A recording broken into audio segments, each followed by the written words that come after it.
ዛሬ የማገለግለውን አገልግሎት የማገለግለው ማለት ነው። ኦኬ ካሳንቺስ ወንጌል ብርሃን።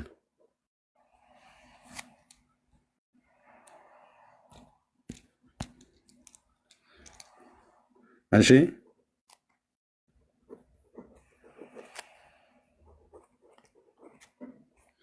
እነዚህ አብያተ ክርስቲያናት እኔ የእግዚአብሔርን ቃል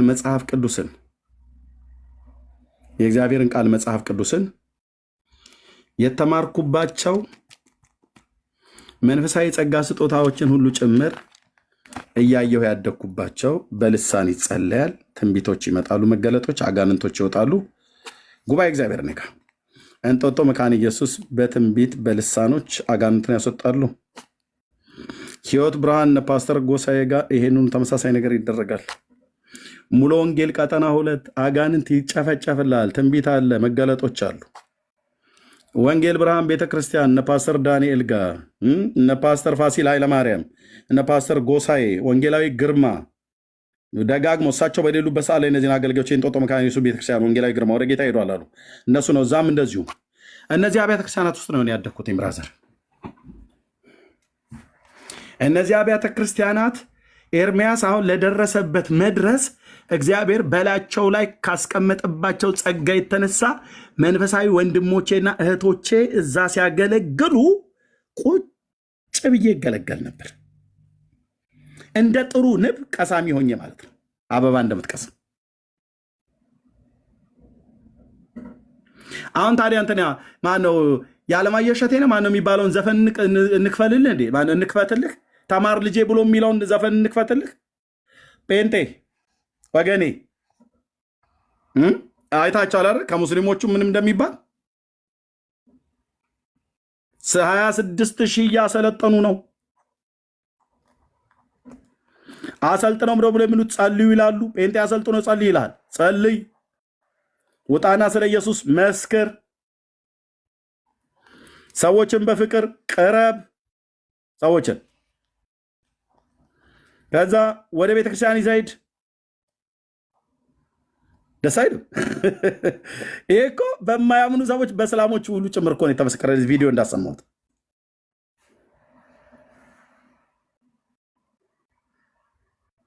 ለመመስከር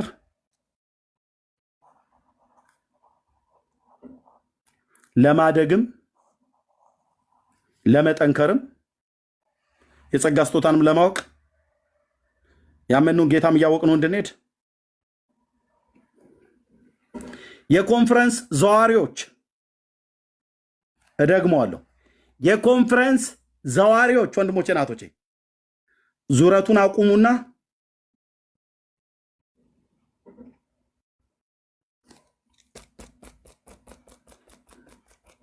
መገለጥ ለመፈለግ የምትሯሯጡ እህቶቼ ወንድሞቼ፣ አዎ በመገለጥ አምናለሁ። ጌታዬ ሲያመጣው እናገራለሁ። በእነዚህ አብያተ ክርስቲያናት ውስጥ ይህን እያየሁ ነው ያደግኩትኝ። ጌታ መንፈስ ቅዱስ ሲናገር እናገራለሁ። ካልተናገረ ጭጭ ብዬ የተገለጠውን ቃል ሰብካለሁ።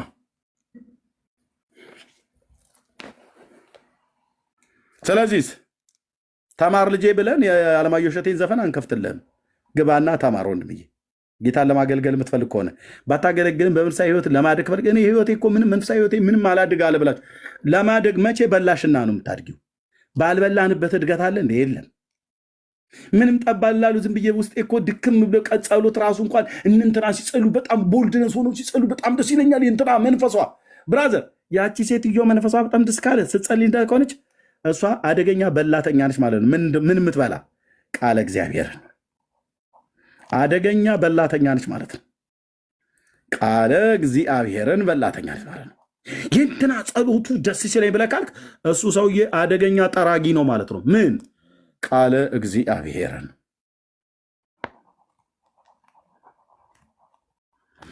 ቃለ እግዚአብሔርን የበላ ሰው ያስታውቃል፣ ሲያወራ ያስታውቃል፣ ሲጸልይ ያስታውቃል። አኗኗሩ በጠላትም በሰይጣኑ ዓለም ላይ በዚህ ግዑዙ ዓለም ላይ እግዚአብሔር በብልጫ ያስኬደዋል፣ በከፍታ ላይ ማለት ነው። ሰው የበላውን ያህል ነው የሚበረታው። ሰው የጠጣውን ያህል የሚበረታው። ቅዱስ ቃሉን ስታነብ እየበላህ ነው። መንፈስ ቅዱስ እያጠጣህ ነው ማለት ነው። ከዛ ቅዱስ ጳውሎስ የኤፌሶ መልእክት ላይ እንደተናገረው በውስጥ ሰውነታችሁ በኃይል እንድትጠነክሩ ይላል። የውስጡ ሰውነት የውጭ ሰውነት ይሄ ነው። ይሄን የምታጠነክረው እንደነ ቅዱሴን ባለፈው ዝም ብዬ ገባ ብዬ ሳየው እንዴ በቃ ምን አለፋ የአዲስ ኪዳኑ ጎልያድ እንደማለት ነው ቁመቱ። በላው ላይ ደግሞ አሁን ስፖርት እየሰራ ነው። ስራ ወንድምነት። ለምን ኮሜንት ሳጽፍ እንዳልወጣ ሄዶ ነው ስቄ ይሁን ምናምን የሆነ ኮሜንት እያነበብኩ አረ ነው። ጌታ ይባርክ። ሰውነታችን ኤክሰርሳይዝ መስራት፣ በስፖርት ማጠንከር፣ ውጫዊ ሰውነታችንን ብረት በመግፋት ፑሽአፕ በመስራት ምናምን ነገር ማለት ነው። እንደዛ እናደርጋለን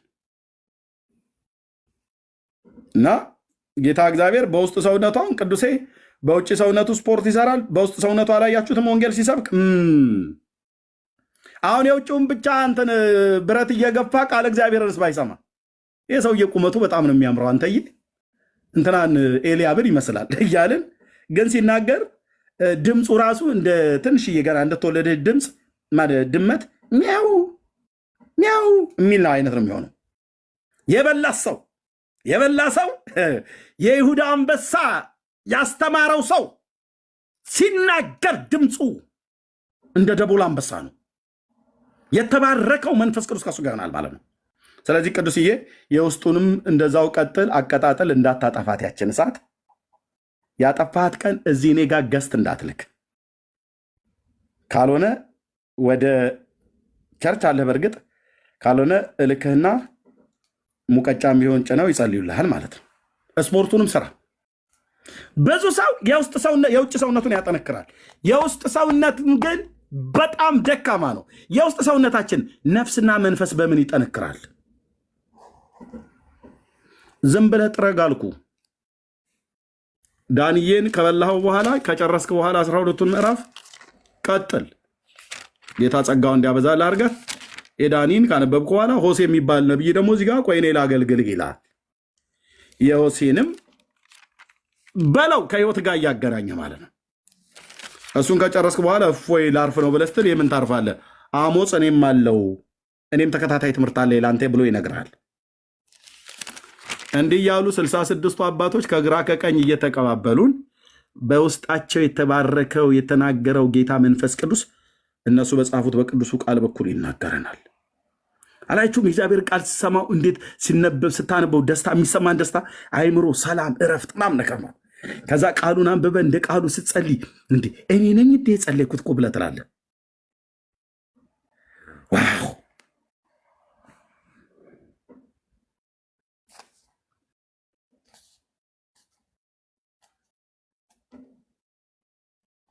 ሌላ ወሬ ተው፣ ወሬ ዙረት፣ ኮንፈረንስ እንዳያመልጥሽ እህትዬ፣ እንዳያመልጥሽ ችን ኮንፈረንስ እንዳታመልጥሽ ብሎ የሚለው ታዩ እህትዬ፣ ታዩና እዛው ቸርች ቁጭ ብለሽ እንዳያመልጥሽ እንትና ታዩ ቁጭ በይና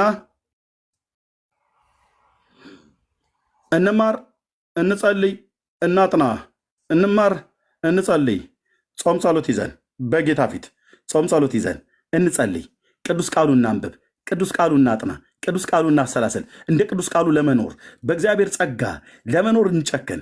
በቃል እውነት አስታጥቀኝ፣ በቃል እውነት መንገዴ የቀና ይሁን፣ በቃል ህይወት አጠንክረኝ፣ በቃል ህይወት የፊትህን ብርሃን አብራልኝ ስትለው ዋው ዋው ዋው! ወንድሞቼ ናቶቼ፣ መንፈሳዊ ዓለም ግልጽ እየሆነ ይመጣል።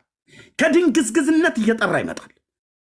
አይኖች ከህግ ተአምራትን አሳይ ብሎ እንዳለው ዳዊት ጸልይ። ካለቀስክ ለዚህ እውነት ጸልይ፣ ካለቀስክ ለዚህ እውነት አልቅስ።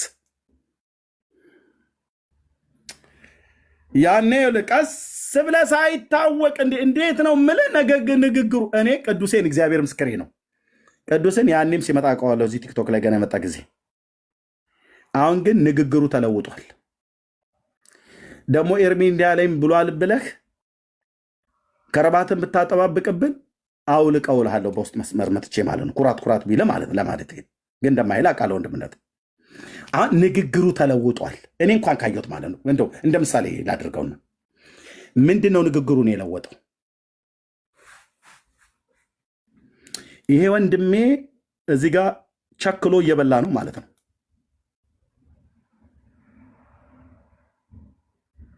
ቸክሎ እዚህ እየጠረገ እየበላ ነው ማለት ነው። እያነበበ ወይ እየሰማ ወይ እየተማረ ነው ማለት ነው። የእውነት የእግዚአብሔርን ቃል የእውነት እየፈለገ ነው ማለት ነው። ለዚህ ነው አየህ፣ እንደ ድመት ያልሆነ ድምፅ ግን እንደ ደቦል አንበሳ የሚወጣ የሚያጋሳ ነገር የምንሰማው ማለት ነው። የሰውን ሕይወት የሚለውጥ የሚቀይር ያነበቡ ሰዎች፣ የተማሩ ሰዎች፣ የጸለዩ ሰዎች፣ ከጌታ ጋር መንገዳቸው የቀና ሰዎች ያስታውቃሉ። አይዟችሁ ወንድሞቼና እህቶቼ፣ ዛሬ እኔ እርምጥምጥ ብለህ አንተ እርምጥምጥ አይደለም፣ አንተ የእግዚአብሔር ልጅ ነህ። ማንም እርምጥምጥ የለም እዚህ ውስጥ። እህቴ አንቺ የእግዚአብሔር ልጅ ነሽ እና ቀረቢው ማዕዱን ያው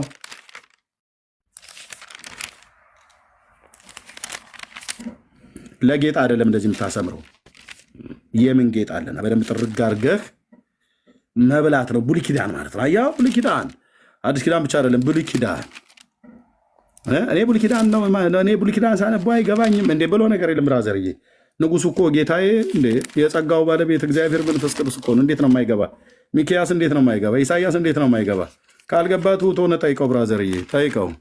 እዛ ደግሞ ሻገር ትላለህ። ማቲው ይጀምርሃል ማለት ነው። የአዲስ ኪዳን መጽሐፍት ጸሐፍት፣ አገልጋዮች፣ አባቶች ለጌጥ አይደለም ብራዘር፣ ለጌጥ አይደለም። ቁጭ ብለህ ጊዜ አሳልፍ። ጌታን ለማገልገል የምትፈልጉ ሰዎች የዘመናችሁ ቁጥር በከንቱ እንዳያልቅ አንብቡ፣ አጥኑ፣ በቤተ ክርስቲያን ግቡ። ቅዱሳት መጽሐፍትን በግላችሁ ለማንበብ ቅኖችና ያለ ነውር ሆናችሁ በእግዚአብሔር ፊት አልቅሱ፣ ጸልዩ። ጸጋን አብዛልኝ፣ እንካ ዘመኔን፣ እንካ ዘላለሜን በለው። እዛ ትሄዳለህ። የሐዋርያት ሥራ መጽሐፍት ነው። እሱን ሲጨርስ ደግሞ እነ ቅዱስ ጳውሎስ የጻፉት መልእክታት አለ። ጳውሎስ ደግሞ የሚባል በመንፈስ ቅዱስ የነደደ ሐዋርያ ይለኩሳል አልኩ። አቤት አቤት አቤት አቤት አቤት አቤት አቤት! መጥለቅለቅ ነው፣ መብላት ነው፣ መብላት ነው። ራእዩ እኔ አይገባኝም። ራእይ መጽሐፍትን ሳነበው ድንግዝግዝ ይልብኛል። ማን ያለህ? ማን ያለ? ጌታ ድንግዝግዝ ያለብን መጽሐፍ ነው የሰጠን። ከመጽሐፊ ከማርጀት የተነሱ ሊነቀልብኝ ነው።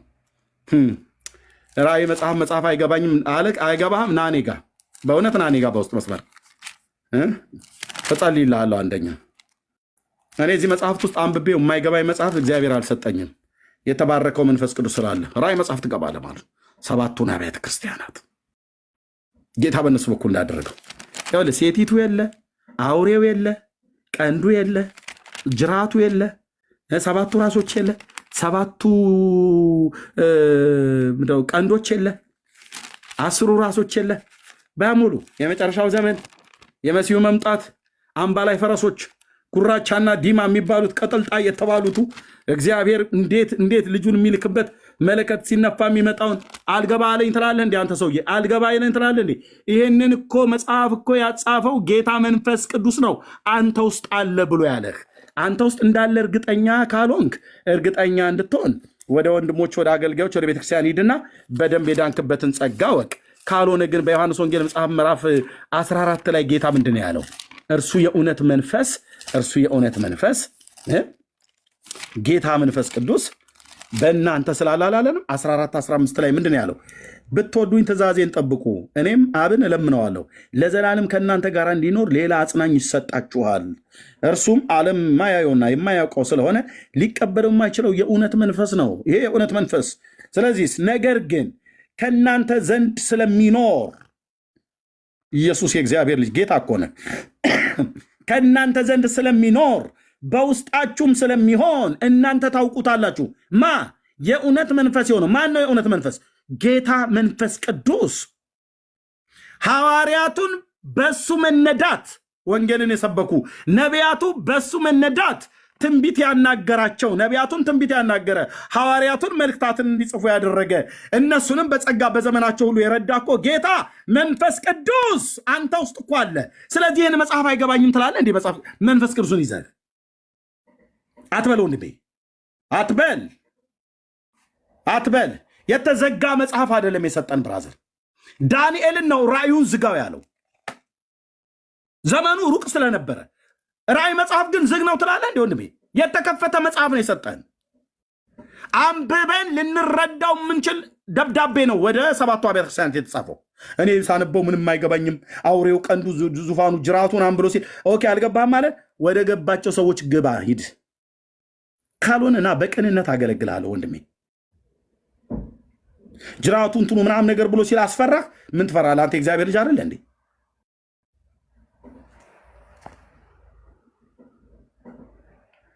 ከዛ ዝም ብለህ ስትበላ ሁሌም ትጠቀማታለህ። በቸርችም ሳገለግል አሁን ቅዱሴ ምሳሌ ስላደረኩት ኪሎ 80 ነው ብዬ ገመትኩ።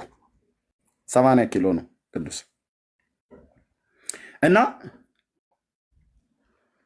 70 መሆን ቢፈልግ ወይ 110 መሆን ቢፈልግ 110 ለመሙላት ለመድፈን ወይ 70 ለመሙላት 70 ለመሙላት አብዝተህ ብላ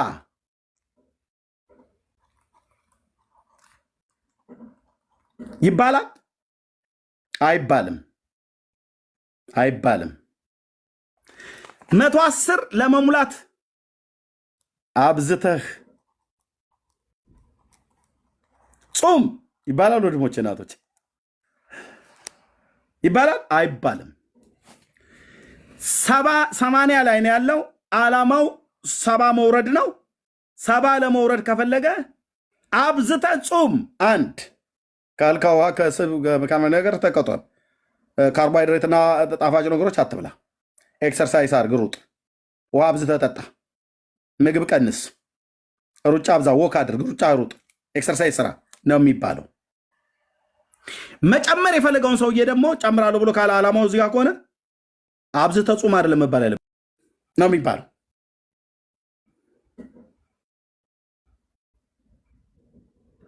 እና እንደዚህ መክራው አሁን የዘንድሮቹም እንደሚመጡት የሚመክሩ እኔ በመንፈሳዊ ዓለም ላይ ኪሎ መጨመር ፈልጋለሁ፣ ጉልበታም መሆን ፈልጋለሁ። በመንፈሳዊ ዓለም ላይ በጸሎት ጉልበታም መሆን ፈልጋለሁ፣ በመንፈሳዊ ሕይወት ጉልበታም መሆን ፈልጋለሁ ይላሉ።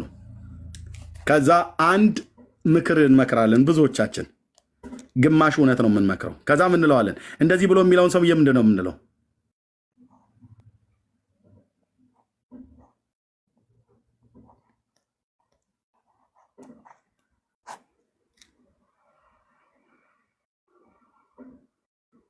እንደዚህ ነው ብለን የምንመክረው። ታዲያ ኤርሚያስ እውነት አይደል እንዲህ ብለህ ካልከኝ እውነት ነው፣ ግን ግማሽ እውነት።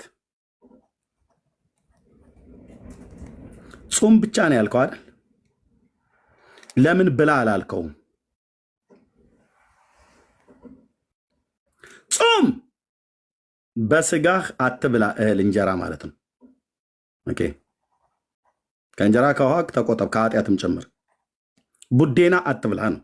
ኦኬ፣ ብላ ለነፍስህ ቃለ እግዚአብሔርን።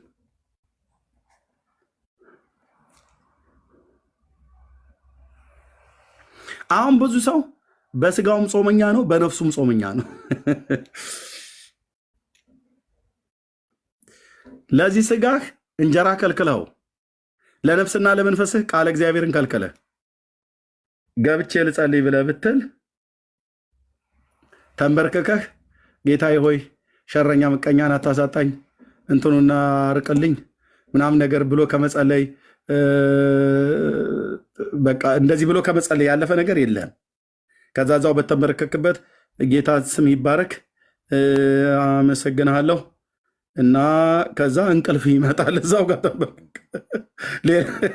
ጋር ከጋድ ቻናል ሳይሆን ከአልጀዚራ ስትስብ ታገኘዋለህ ማለት ነው። ምክንያቱስ እዛ ቁጭ ብለህ አንዳንድ ጊዜ ክፉ ሀሳብ አይመጣባችሁም? ተንበርከሻል እኮ እንትን ሶላት እንደሚሰግዱ ግምጃሽን አንጥፈሽ ስታበቂ ጥሩ መደላዲያ ቦታ አድርገሻል። ግን ጥሩ ጾመኛ እህቴ፣ እንጀራም የምትጾሚ ቃል እግዚአብሔርን የምትጾሚ፣ በሁለቱም በኩል በሽታ፣ ድርቅ፣ ረሃብ የፈጀህ ወንድምዬ፣ አንተ እኮ እንትን የቦረና ከብቶችን ይመስል ድርቅ ብልሃል። ቃል እግዚአብሔርን ለነፍስህ አትበላ፣ መንፈስ ባዶ ነው፣ ቃል እግዚአብሔር የለም። እንጀራውንም በዛ ላይ ደግሞ በዚህኛው ይሄኛው ከ3 ቀን በኋላ ጦልግ ይላል። ምን 3 ቀን 11 ሰዓት ስታውለው ጭጭ ይላል። አሁን እንደዚህ አሁን በልቼ ቡና ጠጥቼ ሚስቴ ሰጥቼ ምናምን ነገር ማለት ነው። አሁን እህሉ አሁን ትናንትና አላየኸኝም? ወዲያውኑ ልኮ ድክም አልኩልህ አልኩ ወይ ኤርሚሻ። በምን ስጋዬ ደከመ፣ መንፈሴ ግን ውስጤ አለ። ገር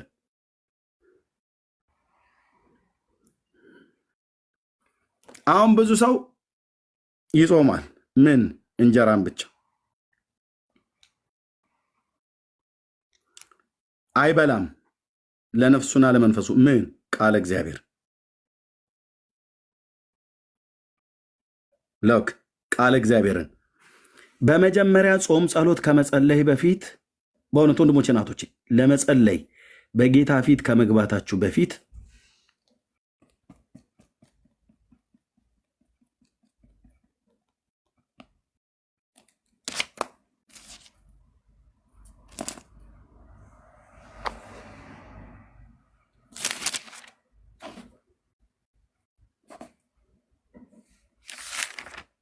ወር 2 ወር ዓመት 2 ዓመት አይደለም ብላ ጌታ ኢየሱስ ክርስቶስ የተናገረው ሰው የበላውን ነው የሚያጋሳው፣ ሰው የበላውን ነው የሚያወጣው። ብላ ማለት አንብብ ማለት ነው። አንብብ ነው። ብላ ማለት አንብብ ማለት ነው። ትንቢተ ሕዝቅኤል መጽሐፍ ምዕራፍ 3 ቁጥር 1 ላይ እግዚአብሔር ቃል ምንድነው ብሎ የሚለው? ሰየው የኔ አባት ጌታ ስም ለዘላለም ይባረክ። ምን አለው? እርሱም የሰው ልጅ ሆይ ያገኘኸውን ብላ። ምንድን ያገኘኸውን ብላ ማለት መቼም ነብዩን ዝም ብሎ እርኩሱንም ምኑንም ብላ አይደለም እያለ ያለው። ምንድን ያገኘኸውን ብላ? ያገኘኸውን ብላ ካለው በኋላ ይህንን መጽሐፍ ብላ። ምን እያለው ነው? አንብብ ነው። ሄደህም ለእስራኤል ቤት ተናገር አለኝ። አፌንም ከፈቱ መጽሐፉንም አጎረሰኝ። በራእይ ስለሆነ ማለት ነው። እርሱም የሰው ልጅ ሆይ አፍህን ይብላ፣ በምሰጥህም በዚህ መጽሐፍ ሆድ ይሙላ አለኝ። እኔም በላው፣ በአፌ ውስጥም እንደ ማር ጣፈጠ ይላል እግዚአብሔር ቃል ማለት ነው። ስለዚህ ሕዝቅኤልን አለመስማት አትችልም። መጽሐፉን የበላን ሰው አለመስማት አትችልም። የማይነጥፍ ምንጭ ከውስጡ ተነድሏልና። ኤርሚያስማ በጣም ይገርማል አልኩ። በጣም ነው የሚገርመኝ። አባትየው የሕጉ መጽሐፍ ጠፍቶ በነበረበት ዘመን ከአናቶት ከቢንያም ወገን የሆነ ከአናቶት ኬልቅያስ የሚባል ሰው ነውና በዮስያስ ዘመን የነበረ ኤርሚያስ ምን እንዳለ እንገራችሁ። ምን አለው? አቤቱ አንተ ታውቃለህ፣ አስበኝ፣ ጎብኘኝ። የሚያሳዱኝ ተበቀላቸው እንጂ አትታገሳቸው፣ ስለ አንተ ስድብን እንደታገሱ እወቅ ካለ በኋላ ቁጥር 16 ቃልህ ተገኝቷልና እኔም በመደርደሪያ ላይ አስቀምጨዋለሁ። ቃልህ ተገኝቷልና እኔም በቦርሳዬና በሳጥኔ ውስጥ አስቀምጨው አቧራ እንዳይነካው ብዬ ሽቶ ከተረጨው ልብስ ጋር አብሬ አስቀምጨዋለሁ አይልም። ምክንያቱም እንደዚህ የምታደርጉ ሰዎች ስላላችሁ ነው የምናገረው። አይልም። ቃልህ ተገኝቷልና ማን ያገኘው ቃሉን? የኤርምያስ አባት ኬልቅያስ። የት ነው ያገኘው? በእግዚአብሔር ቤት ውስጥ ጠፍቶ ነበረ። ታናኩ ቶራው ማለት ነው። አባቱ ቃሉን አገኘው። ልጅየው ቅርጥፍ አድርጎ በላ። ይኸውልህ ቃልህ ተገኝቷልና እኔም በልቼዋለሁ። አቤቱ የሰራዊት አምላክ ሆይ በስምህ ተጠርቻለሁ። ቃልህ ሐሴትና የልብ ደስታ ሆነኝ። ስለዚህ ቃሉን ያነበበ ሰው በዋዘኞችና በደስተኞች ጉባኤ አልተቀመጥኩም። ቁጣን ሞልተኸኛልና በእጅህ ፊት ብቻዬን ተቀመጡ። ዋት ቁጣን ይሞላል እንዴ ጌታ? እኛ መንፈስ ቅዱስን ነው ሲሞላ የምናውቀው አይደል? እውነትህን ነው። ቁጣንም ይሞላል። ቁጣን ሞልተህብኛልና። የሰውን ቁጣ አይደለም የሚሞላው፣ የራሱን ቁጣ ይሞላብሃል እግዚአብሔር። ኤርሚዬ ለዚህ ነው ስትቆጣ እኔ አንዳንዴ ደስ ይለኛል ብለሽ የምትይው። የእኔ ቁጣ ቅልጥምጥም አድርጎ ነው የሚሰብርሽ። ያ ደስ ያለሽ ቁጣ የኔ አይደለም፣ የኔ አይደለም፣ የኔ አይደለም። የኔ ቁጣ ሰውን ያሳዝናል። የኔ ቁጣ ሰውን ይሰብራል። የኔ ቁጣ ሰውን አያንጽም። አስታውሳለሁ የዛሬ ስንት ዓመት እዚህ ሶሻል ሚዲያ ላይ በመጣሁበት ዘመን አረብ ሀገር ስሟን ማላስታውሳት አንዴ እንዱ ዝም ብዬ ስቅለሰለስ አየችኝ። አየህ እና የመጀመሪያ የመጣው ጊዜ በቃ ምንድነው ወደዚህ የምትግለበለበው ያሉኝ ከአሜሪካ ሀገር ደውላ አንድ እናት በተለይ ገለባ ሰዓት ይመስል ዝም ብለህ ጭጭጭጭጭጭ አትበልብናለች። ሰከን ያለ ክርስቲያን ነው የምንፈልገው አለች። እኔ ደግሞ ይኸው እንደዚህ እንደምታይ መድኃኔዓለም አንድ የለኩሶ ለቀቀኝ። እንዲሁ እንደተግለበለብኩ ዘመኔ ነው የምጨርሰው። ኢየሱስ ማለት ነው መግለብለም ማለት ኢየሱስ ያድናል፣ ኢየሱስ ጌታ ነው ማለት ነው። ናቀኝ 7ኛ ክፍል ነው ብለህ እናቱ የወለደችው ኦርቶዶክሳዊም ይሁን ጴንጤ እንቃለሁ ብሎ የሚል ሰው ካለ ይምጣና፣ ሁሌ እኮ ነው የምናገረው፣ ጠንከር ያለችዋን ብሉይ ኪዳን እናወራለን ከኔ ጋር።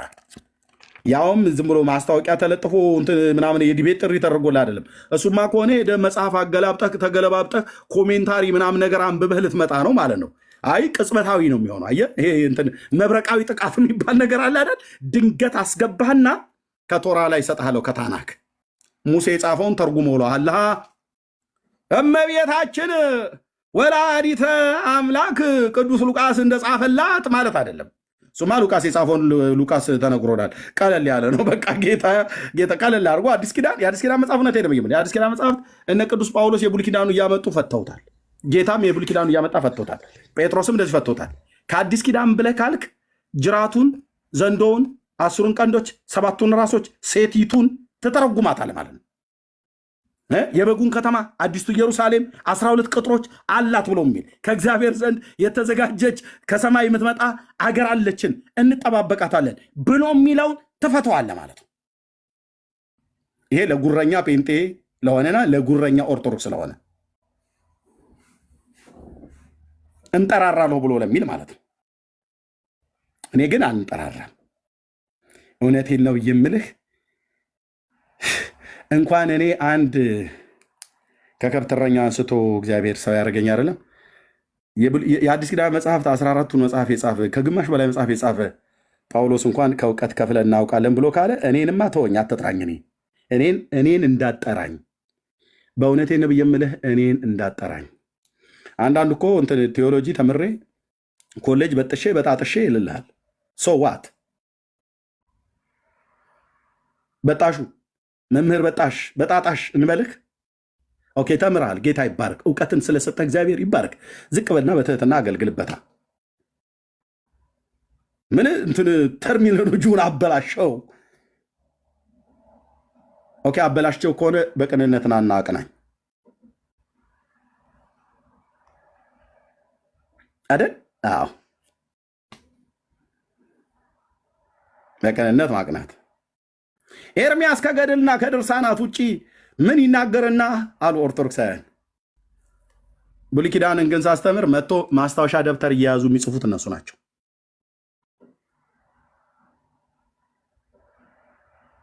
ከውስጥ ደግሞ ምን ይሉኛል? እዚሁ የሚያገልግሉን ብቻና ብቻ ነው። እውነቴን ብዬ የምላቸው ወንድሞቼ እናቶቼ፣ ሌላውን ነገር ውሰድብኝ፣ ቃሉንና መንፈሱን ግን አትውሰድብኝ። ልትወስድብኝ ከመጣ ሌላውን ውሰድ ከፈለግ። እሺ በውስጥ መስመር እኮ ነው። እዚህ በደንብ ተምረው መጥተው አብሾ ጠጥተሽ ነው አይደል? ግን የትኛው እንትን ያጠጣህ ይለኛል። እኔ ያጠጣኝ ጌታዬ መንፈስ ቅዱስ ነው። ጴንጤ የጠጣው አቢሾ አይደለም፣ የተባረከው መንፈስ ቅዱስ ነው። የእግዚአብሔርን መንፈስ ስትሰማው በሌሊት ይቀሰቅሳል። ቅዱስ ቃሉን ለማንበብ ራዮችና ህልሞችን መገለጦችን ይሰጣል። የት ነው ያለሁት ነው ብለህ የምትለው አንዳንድ የእግዚአብሔር አይኖቻችን ከፍቶች ሳይ እኔ ነኝ ወይ? እኔ ማነኝ? እኔ ማነኝ? ምንድነው እየሆነ ያለው? በእግዚአብሔር ፊት ተገርሜ ማለት ነው። ክቡር ነው ጌታዬ፣ ጻድቅ ነው ጌታዬ፣ ቅዱስ ነው ጌታዬ። እና ነፍሳችሁን እያጾማችሁ እንጀራ አትጹሙ። ለምን መሰለህ? በእንጀራ ጾም እህል ውሃ ተቆጥበህ ጾም ጸሎት ገባህ አይደል? ምሽግ ይሄ ዱቄት እየሆነልህ ይመጣል ማለት ነው። ማለት እየደከመ ይመጣል። ነፍስና መንፈስ የሰው ሁለንተና ታውቃላችሁ። መንፈስ፣ ነፍስ፣ ስጋ አይደል? አቶ ስጋን ብቻ ካጾምከው እነዚህ ካልበሉ እነዚህም ከሲታ ናቸው፣ ይሄም ከሲታ ይሆንልሃል ማለት ነው። እንጀራ መጾም ስትጀምር ሁለት የከሳ ነገር ይዘህ ጂኒ ሲያገኝህ ይሄኛው ሲደክም ይሄን አስቀድሞም ደክሟል፣ አሁን ይታይ ይሄ ስጋችን እንደዚህ ሆኖ ሰው በውስጡ አሁን እጅ አልከሳም። ሰው በውስጡ መንፈሱና ነፍሱ ከስቷል። የእግዚአብሔር ቃል የለውም በነፍሱ ላይ። የእውቀት ክፍል ነው ናቲንግ። ይሄ ያለ አይደለ እዚህ ሞባይል ስክሮል ያደርግልሃል። ሚስቴ ናት። እሺ ይሞነጭርልሃል።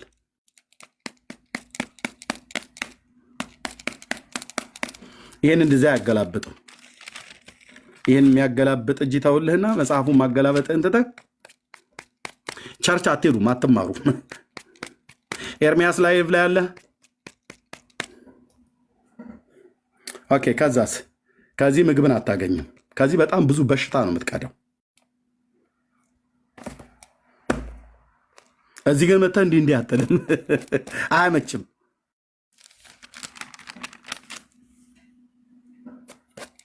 ኖ ስሪቱም ራሱ እንዲህ እንድትለው አይደለም፣ እንዲህ እንድትለው ነው። እየገለጥክ ማንበብ ማለት ነው። ኦኬ። አሁን ነፍሱን መንፈሱን በእግዚአብሔር ቃል የከሳ ሰው የደረቀ አጥንቱ የወጣ አጽሜ መሰለ ጸም ጸሎት ቢገባ ስጋውን ከልከ ውሃ ቆጥቦ ይገባ ድል ነሺ አይሆንም። ድል ነሺ አይሆንም። ድል ተነሺ ነው የሚሆነው። ለምን? ጾም ጸሎት ስትጀምር ከእህል ከውሃ ስትቆጠብና ጾም ጸሎት ስትጀምር ጂኒ ይመጣልሃል። አጋንንት ማለት ነው። እኔ ተቀባህ የጌታ ሰው አይመጣም። አጋንንት እኔ ጋር ትላለህ። ኢየሱስ ጋር መጥቷል። አንተ ጋር ማን ነው የሚያመጣ? ያንተን እንትን ከረባት አይቶ ወይ እኔ ሱፍ አይቶ ቢኒ ነው እየጾመ ያለው እዛ ጋር አልሄድም እናም ነገር ብሎ አይለም። ይመጣል። ከእህል ከውሃ ሲቆጠብ ጌታዬ ጋር እጾማለሁ ብሎ በምድረ በዳ ሲሄድ መጣ እኮ ጂኒ መጣ።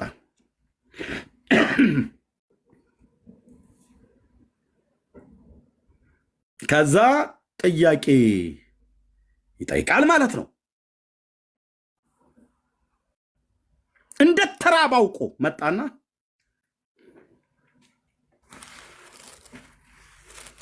እንደ ተራበ አውቆ አጋንንት መጣ። የቀደመውን አዳምን በመብላት ሕግ የጣለ ሰይጣን ሁለተኛው አዳም ጋር በመብላት ሕግ ሊጥለው መጣ። በመብላት ሕግ ፈትኖ ሊጥለው የቀደመውን አዳምን በኤደን ገነት በመብላት ሕግ በመፈተን የጣለ ሰይጣን ሁለተኛው አዳምንም በመብላት ሕግ ሊጥለው እንደ ተራበ አውቆ መጣለት እና ጾም ጸሎት ብለህ ነፍስና መንፈስን የእግዚአብሔርን ቃል ሳትበላ ስትገባ ልክ ስትራብ ይመጣልሃል በስጋ ማለት ነው። እዛ ይመጣልህና ጥያቄ ያቀርብልሃል ለነፍስህ። ዝም ብለህ እኮ አንተ ቀሺም ዝም ብለህ የምትንደፋደፈው የአንተን ጸሎት ማን ይሰማኛል ብለህ ነው ብሎ ይልሃል። ሐሳብ ነው ወደ አንተ የሚያመጣልህ። ሐሳብ ነው የሚያመጣልህ።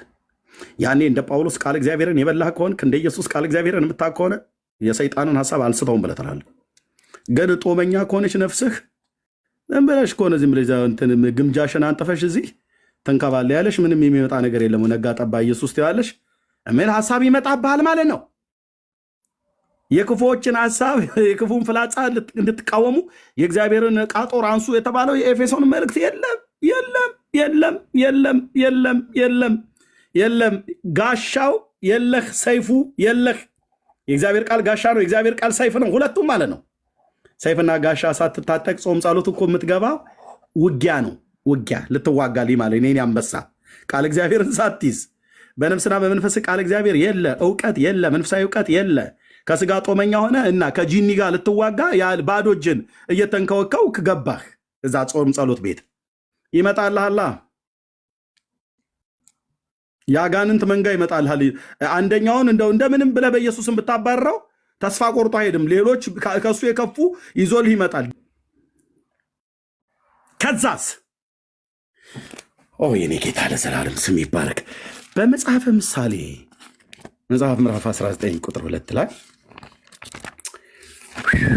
የኔ አባት ምን ይላል? ነፍስ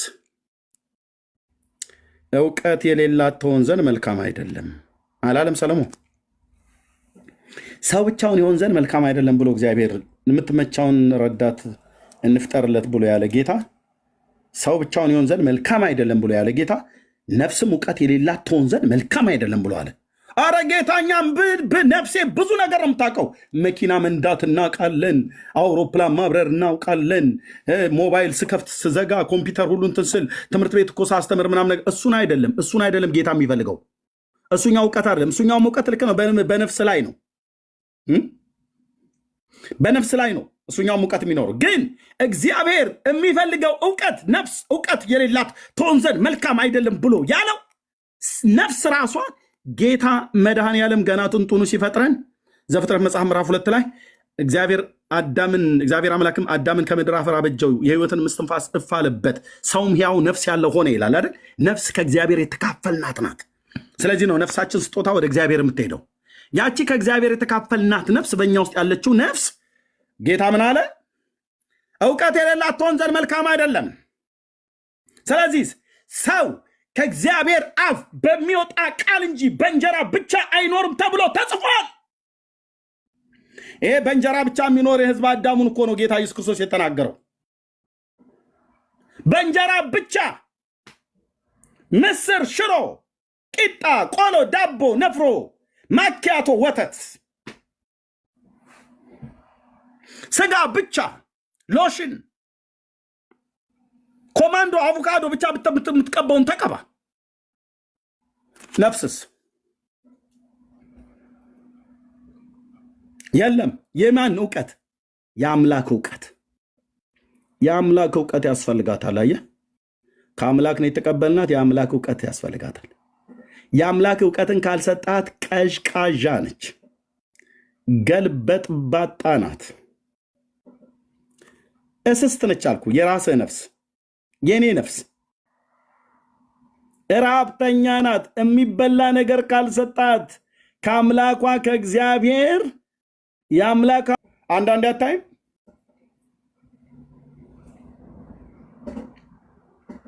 ወደ እግዚአብሔር ቤት እንሂድ ባሉኝ ጊዜ ደስ አለኝ ትላለች በዳዊት ነፍስ ውስጥ ሆነ።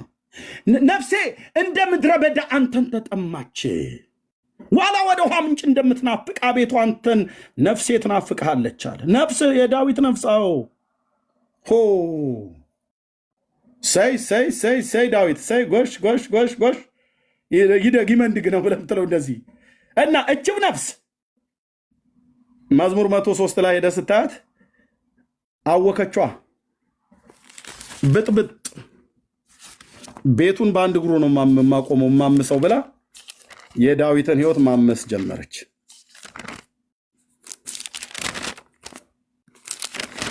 ምን እያለች?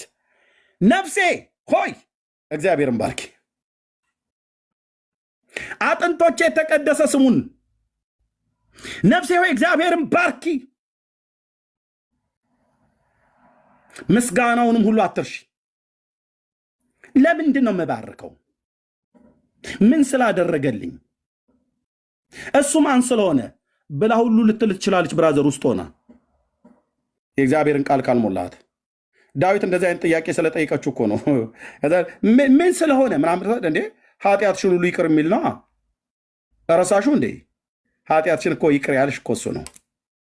ደዌሽን ሁሉ እኮ የፈወሰሽ እሱ ነው። በሽተኛ ነበርሽ እያላት ነው። ሕይወትሽን ከጥፋት እኮ ሁሉ ያዳናት እና የሚያድናትም እሱ እኮ ነው።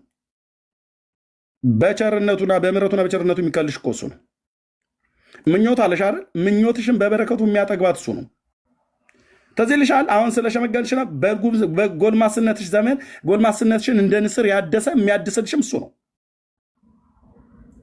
ስለዚህ ወዲያ አትበይ። እግዚአብሔር ይቅርታ አድራጊ ነውና ለተበደሉት ይፈርዳልና ነፍሴ በእግዚአብሔር ታመኝ። አሁን የሉ ስብከት ምን ያስፈልጋል? ቅድም እዛ መዝሙር 42 ላይ ለቆሬ ልጆች በዘመሩት ላይ ነፍሴ እንደ ምድረ በዳ አንተን ተጠማች፣ የአምላክን ፊት መቼ ነው የማየው ብላ አለች። አሁንስ ስታውከው ነፍሴም በእኔ ውስጥ የእናቱን ጡት እንዳስተውት ዝም አሰኘኋት ይላል። ጭጭ በይ፣ አፍሽን ያዢ፣ አፍሽን ያዢ። አትናገሪ ብቻ አይደለም መለፍለፏን አታውም። እንደውም በሌሊት አልጋው ላይ ተኝቶ ለነፍሴ እኮ አጫወትኳት ይላል። የዘላለሙን አስቤ አትርሺ፣ አይዞሽ ያለ ማለት ነው። ትራሱ ላይ ተኝቶ እምባው እየፈሰሰ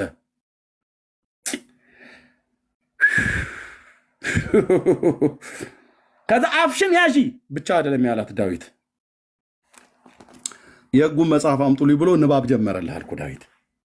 ቶራን፣ የነቢያትን መጽሐፍት ማንበብ ጀምር። የእናቱን ጡት እንዳስታውስ በእኔው ዝም አሰኛት። ዝም ያሰኛት ማለት በጠኔ ልትፈጃት ነው እንዴ? ልትገላት ነው እንዴ? ዳዊት በጠኔ ልትገላት ነው? ኖ አይ በጠኔ አይደለም። አሁን ዳዊት ታዲያ እንዴት አድርጎ ነው ዝም ያሰኛት?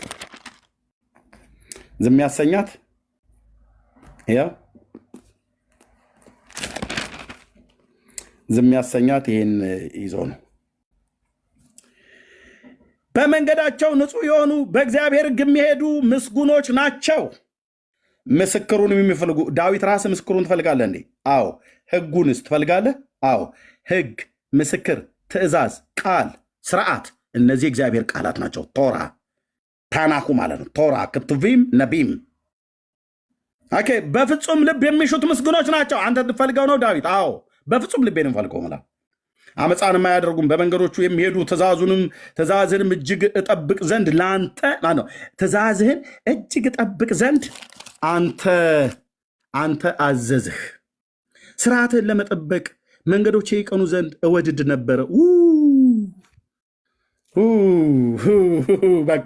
በቃ ዳዊት ቀጥታ ትራኩስ ገብተሃል። አሁን ትክክል ነፍሴን መለሳት፣ ስለ ስሙ በጽድቅ መንገድ መራኝ ብለሃል አይደል? አሁን መልሷል ጌታ።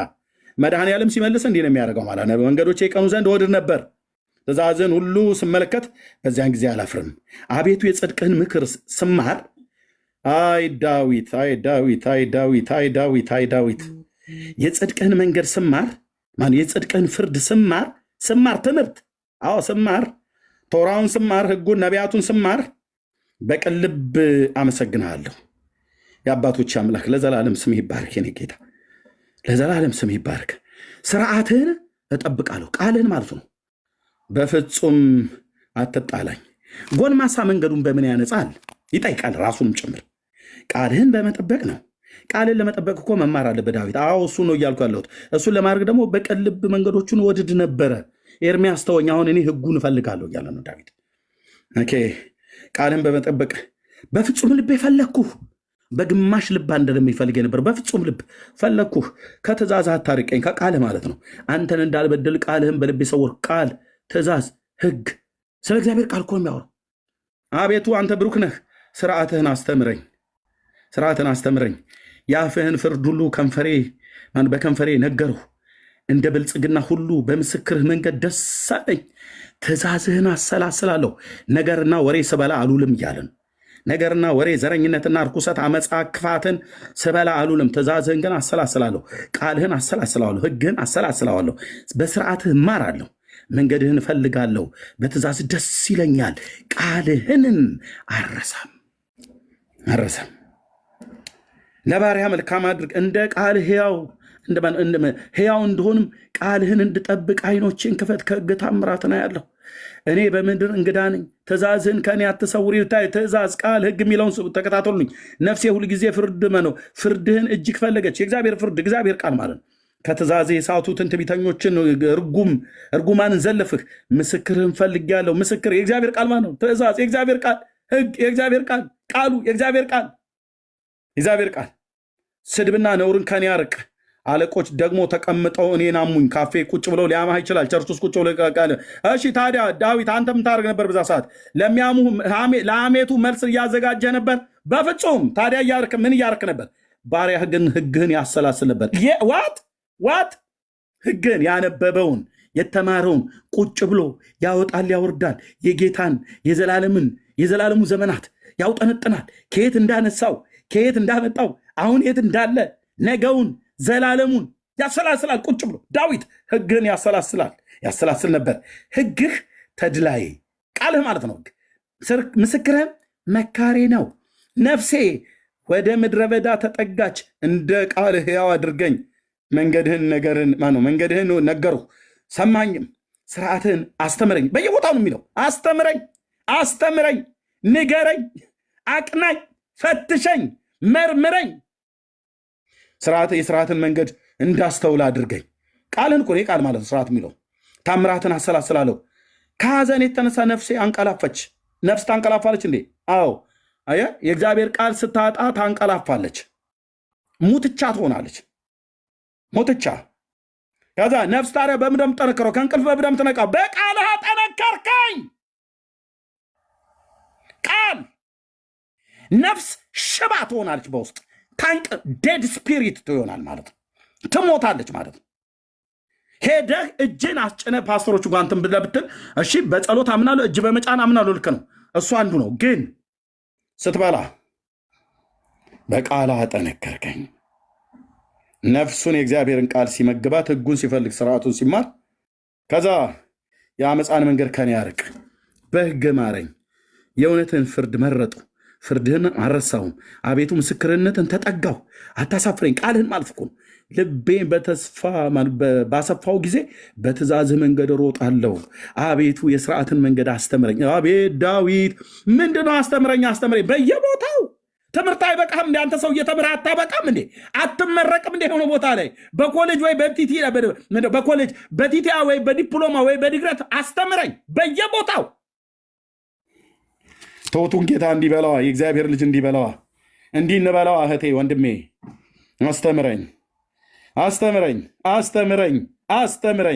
አስተምረኝ። ዳዊት አስተምረኝ ይላል እግዚአብሔር። ሁልጊዜ እፈልገዋለሁ። ምን?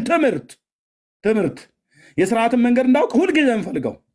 በሳምንት አንድ ቀን አይደለም ቸርች ወደ የሚማረው፣ ቤቱን ቁጭ ብሎ ያጠና ሰውየው። ያኔ ቸርች የለም። በእርግጥ ወደ ቤተ መቅደስም ሲሄድ እንዳስተውል አድርገኝ። አንድ የነገርከው እኮ አይ በየጊዜው መንገድህንም እፈልጋለሁ፣ ሕግን እፈልጋለሁ፣ በፍጹም ልቤ ጠብቀዋለሁ፣ እሷንም ወድጃለሁና። ማንን ነው የወደድከው? ወይዘሮ አየለችን ነው? እሷንም ወድጃለሁና ብሎ የሚል እኮ ተንኮለኛ የሆነ ሰው ማለት ትዕግስትን ነው ሊል ይችላል። እሱ ጋር ቤርሳቤህን ማለት ነው ዳዊት። ኖ እርሷን ወድጃለሁ ብላ ያልከው ታዲያ እመቤቴ ብትላትን ነው ማርያምን ኦርቶዶክስ ብለው የሚላት? እሷ አይላትም፣ ብሏትም አያውቅም።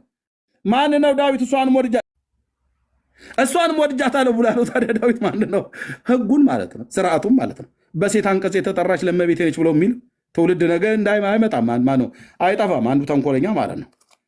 የትእዛዝህን መንገድ ምራኝ፣ ልቤን ወደ ምስክር አዘንብል፣ ወደ ቃሉ ማለት ነው።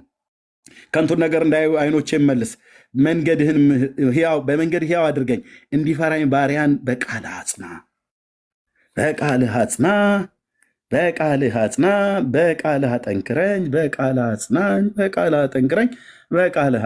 በቃልህ አጠንክረኝ፣ በቃልህ አጽናኝ። ፍርድ መልካም ናትና የተጠራጠርኩትን ስድብ ከኔ ያርቅ። እነሆ ትእዛዝህን ናፈቅሁ፣ በጽድቅህ ሕያው አድርገኝ።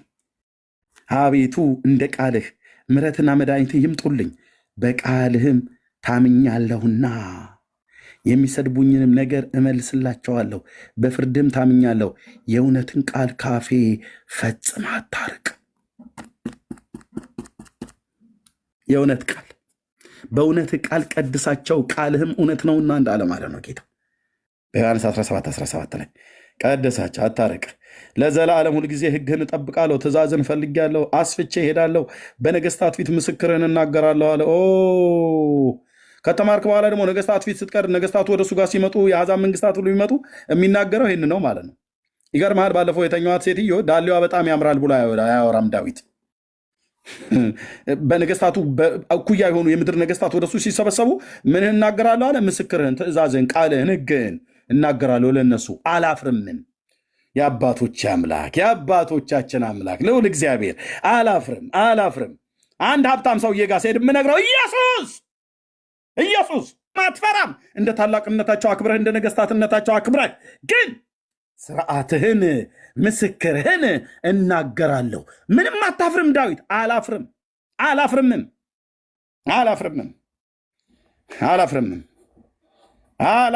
ይላል። እኔም በወደድኳቸው በትእዛዞች ደስ ይለኛል። ዓይኖቼን ወደ ወደድኳቸው ወደ ትእዛዝ አነሳለሁ፣ ስርዓትን አሰላስላለሁ። ለባሪያ ተስፋ ያስደረከውን ቃልህን አስብ።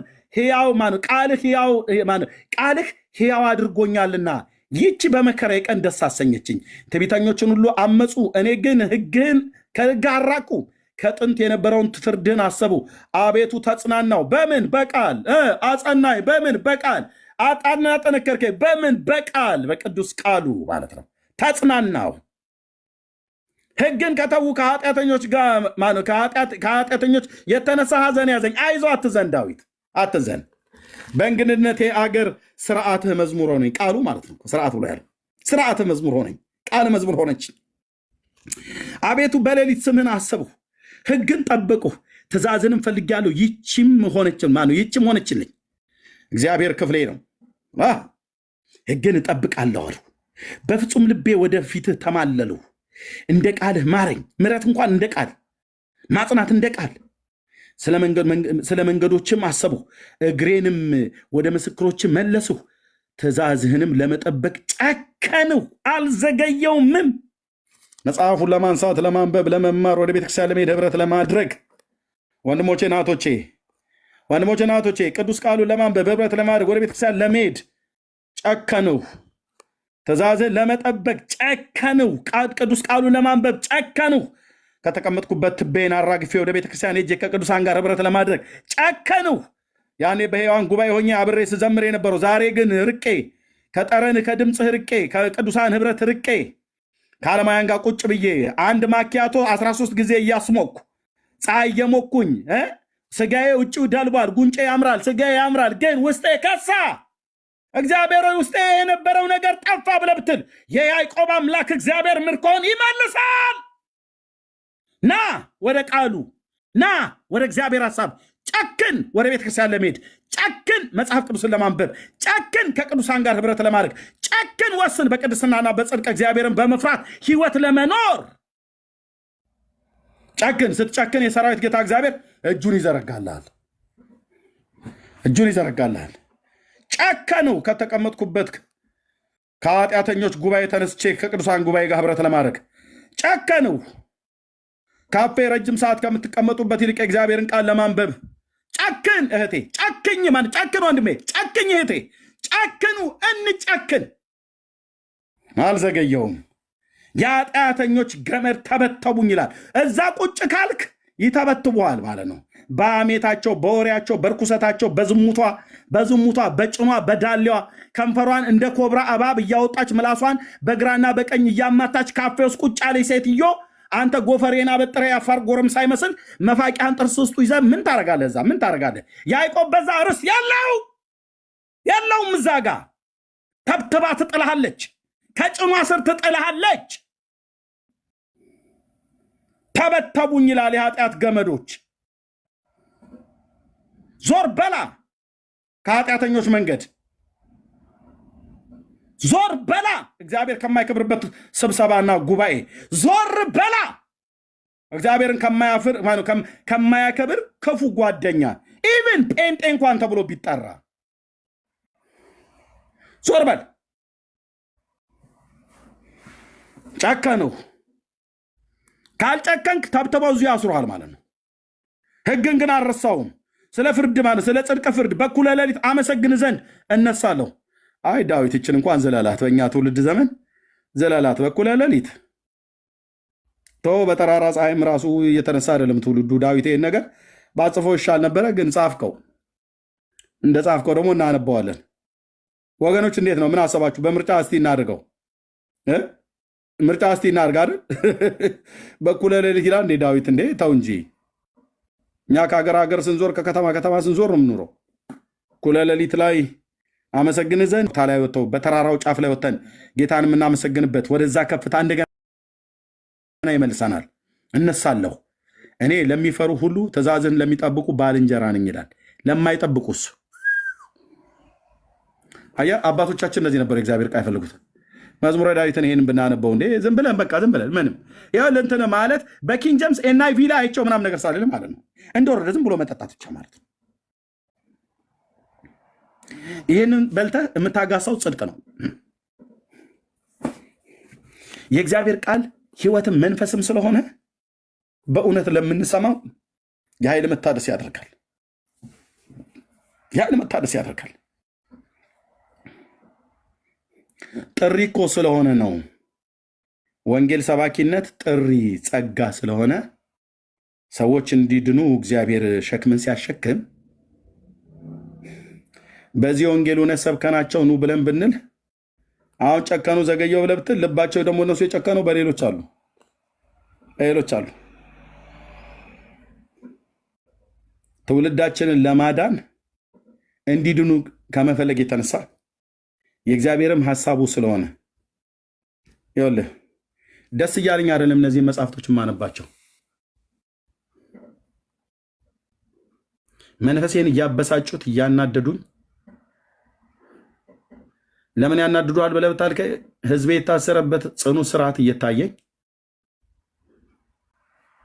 ትናንትና ከኔው እጅ ቅዳሴ ጸበል እየተቀበሉ የጌታን ደም ወይኑን ቅዱስ ቁርባን እየሰጠኋቸው የተቀበሉ ለእኔ ይሄ ወንጌል ብርሃን በራለኝ።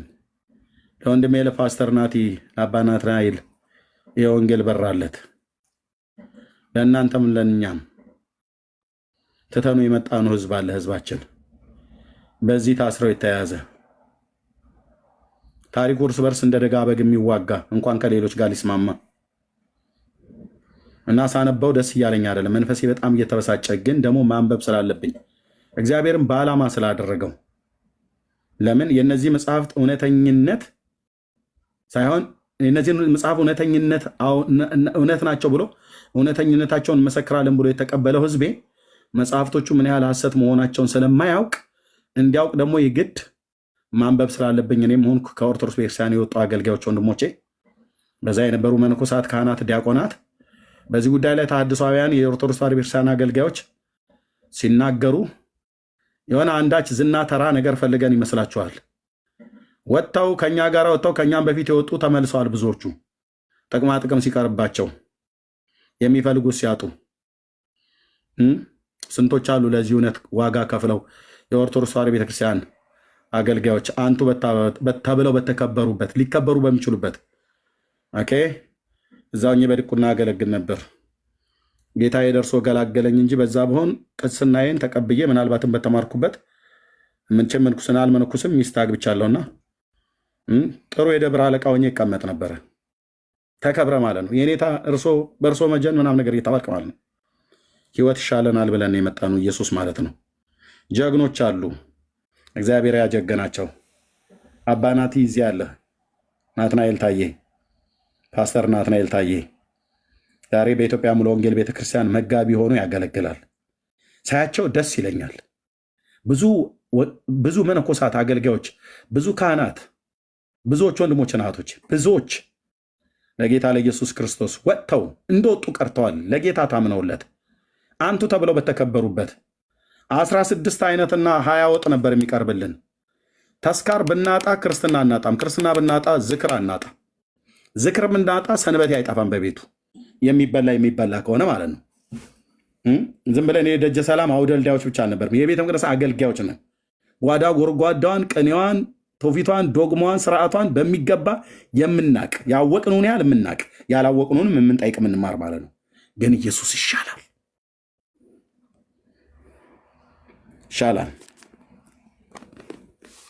ተሐድሷውያን ለእውነት ቆሞ እየተሟገቱ ያሉ ዛሬም ጭምር በዛች ቤተክርስቲያን ውስጥ ምንድነው ዓላማችሁ? ህዝባችን እንዲድን ነው። ህዝባችን እንዲድን ልጆች ተወለዱ። ግን እግዚአብሔር ለዘላለም ስሙ ይባረክ። ልጆች ተወለዱ። ትናንትና እነ ዲያቆን በጋሻው እነ መምህር በጋሻው እነ ዘርፌ እነ ትዝታው እንደዛ ሲሆኑ እነዚህ ሰዎች ማን ነው ፊታቸው ሊያቆማቸው የሚችሉ ብለን እንል ነበር። ይኸው ቅዱስም አለ እዛ ከበጋሻው ጋር ነበረ። አንዱ የአርጋጃ እና ጓጅ የጋጋሪ ቆስቋሽ እንደሚባል ማለት ነው። ኦርቶዶክስ ቤተክርስቲያን የሚያገለግል የነበረ ወንድም ማለት ነው። ቅዱሴ ይኸው ከአባ ናቲ ጎን ያለው ምንድን ያገኘው? ኢየሱስ ሲያገኘው አየህ፣ ወንጌል ሲያገኘው በጋሽን የሚሆን ማናቸውንም ቅዱሴንም ማናቸውንም እግዚአብሔር በልጁ በክርስቶስ ኢየሱስ ወንጌል ሲጠራቸው አይለወጥም የተባለው ጳውሎስ እንደተለወጠ አይንለወጥም ልንለወጥ አንችልም ብለን ያልናቸው ወንጌል ጉልበታም ነው፣ ብርታት አለው። አትጠራጠሩኝ። ዛሬ ቲክቶክ ላይ የሚከራከሩን የሰራዊት ጌታ እግዚአብሔር በዘመን ያሳየኛል። ምን ሆኜ ነው ግን ኤርሚያስ ያኔ ገስት ላይ ገብቼ ስሰድብ የነበረ እኔ ምን ውስጥ ነበርኩ ነው ብሎ የሚሉት። አንድ ቀን ጌታ ከእንቅልፍ እንደሚነቃ ሰው ያነቃቸዋል። ጸልዩ ወንድሞች እናቶቼ። ጀምረዋል። ከዛሬ 3 ዓመት በፊት ቲክቶክ ላይ ይሰርቡን ነበረ። በእነዚህ መጽሐፍቶች የተጻፈውን የማይል ነገር እዚህ ቤተክርስቲያኒቱን የምትጠሉ ምናምን ታምረ ማርያም ላይ የሌለ ነገር እኛ ይመልከተ ምናምን ነገር ብለው የሚሉ አሁን ራሳቸው መጽሐፍቶችን እያነሱ አንቀበልም፣ እነዚህ መቀበል ግዴታችን አይደለም አሉ። እነ ዘበነ ደግሞ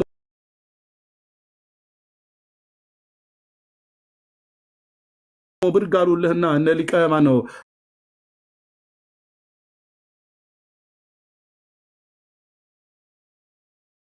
እነ ሊቀ ሊቃውንት ስምዐ ኮነ እየወጡ ማለት ነው በሙሉ እነ ዲያቆን ያረጋል ባገዛ በመጽሐፍት በመጽሐፍ ቅዱስ ፈትሸን የምንቀበል የመቀበል ግዴታ የለብንም ብሏል። የኔታ ማናቸው የመንክር ነው ማነው የሚባሉት የጉባኤ ቤት አስተማሪ ያሉ ከእሱ ጋር የሚታዩ የኔታ ማናቸው ብዙ ጊዜ ማናቸው ቅዱሴ ከዲያቆን ያረጋል አበጋዝ ጋር የሚታዩ የኔታ ገብረ መድን ቴንኪው ገብረ መድን መጣልኝ ስማቸው የኔታ ገብረ ምድር ራሱ እነዚህ መጽሐፍቶች ሁሉ መፈተሽ አለባቸው። በመጽሐፍ ቅዱስ መዘነን የምንቀበለው ገድል ድርሳናት በመጽሐፍ ቅዱስ መዘነን እንቀበላሉ። ይመዘኑልን ነው እኛ እያልን ያለ ነው። እነዚህ ባለጌ መጽሐፍቶች ይመዘኑ። ይሄ አባት ነው ከተባለ እነዚህ ባለጌ መጽሐፍቶች ሆነው የተገኙት ለምን? መጽሐፍ ቅዱስን ይሳደባሉ። ለምን? ጌታ ኢየሱስ ክርስቶስን ውሸታም ነህ ብለው ይሳደባሉ። ቀጣፊ ነህ እያሉ ይሳደባሉ። ለሚጠይቀኝ ሁሉ መልስ አለኝ። ትናንትናም ሳሳይ ነበር። ታምሩ ላይ አላያችሁትም? ለምንድን ነው ቃል የእግዚአብሔርን ቃል ነግሬው መጨረሻው ግን እንደዚያ ነው። አሽሀዱ አላ ኢላሃ ኦርቶዶክሳውያን ወገኖች እንድትመልሱልን ይፈልጋሉ። ከዚህ በኋላ የምናወራው በዚህ ሀሳብ ላይ ነው። እንድትመልሱልን እንፈልጋለን። ለምንድን ነው እስልምናን ምርጫችሁ ያደርጋችሁት? ጉድ አይዲያ በሌላ አካውንት ልታየኝ ትችላለህ ብዬ አስባለሁ፣ አምናለሁ። ለምንድን ነው ከክርስቶስ ይልቅ መሐመድን ምርጫ ያደረግከው? ከያህዌ ይልቅ አላህን ምርጫ ያደረግከው? የእስራኤልን አምላክ ክደህ የሰማይ የምድር ፈጣሪ የእግዚአብሔርን ልጅ የዳዊትን ልጅ ኢየሱስ ክርስቶስን ክደህ በአብና በወልድ በመንፈስ ቅዱስ አንድ አምላክ ስም አምናለሁ ብለህ መጽሐፍ ቅዱስን ግን ሳታውቅ ሄጄ እስልምናን ሞግቼ ወደ ክርስትና አመጣለሁ ብለህ ያልከው ባዶህን ሆነህ ያለ ጦር መሳሪያ ወጥተህ መጽሐፍ ቅዱስም ሳትይዝ ማለት ነው። ጦር መሳሪያ ሌላ አይደለም። የእኔ ክርስቲያኑ የጦር መሳሪያ ቃሉ ነው፣ የእግዚአብሔር ቃል። ቀደምም ስጽፉ ነበረ አይቻችኋለሁ። ቲክታክ እዚህ ኮሜንት ላይ ጉድ አይዲያ ከነ መዝሙር ያሬድ ጋር ከነ ጸዲ ጋራ እስልምና ላይ ይሰራለሁ ብሎ ያለ እስልምናን ተቀበለ። ቀደም አሳይቻችኋለሁ። በሰንበት ትምህርት ቤት ሁሉ ገብተው እስልምናን እየተቀበሉ ነው። የቄስ ሚስቶች ሁሉ ጭምር ሳይቀር እስልምናን እየተቀበሉ ነው። ዋይ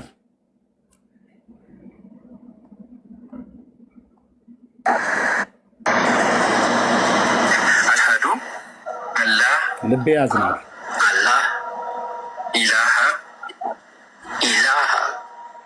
ኢለላህ ወአሽሀዱ አነ ሙሐመደን ሰንበት ተማሪ እህት ወንድሞቻችን፣ ህፃናት ልጆቻችን በሌላ እምነት ተነጥቀዋል። ችሁ ኦርቶዶክሳውያን ከኔ ጋር ማርያም ታማልዳለች አታማልድም ነው። የጌታ እናት መሆኗን እናምናለን። አዎ ልክ ነው። አታድንም አታማልድም። ማዳን የበጉ ነው፣ ማዳን የእግዚአብሔር ነው።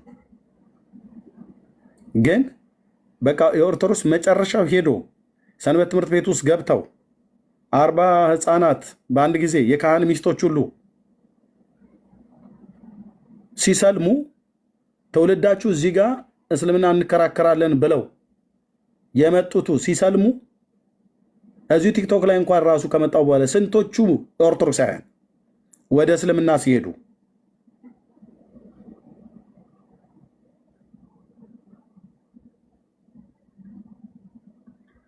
ለምን ከክርስቶስ ይልቅ መሐመድን መረጣችሁ? ኑ ወደ ብርሃን ስንላችሁ እናንተ በብርሃኑ ሳትሆኑ ኑ በብርሃኑ ተመላለሱ ብላችሁን ስትመላለሱ ግን ያገኘናችሁ እስልምና ጋር ነው።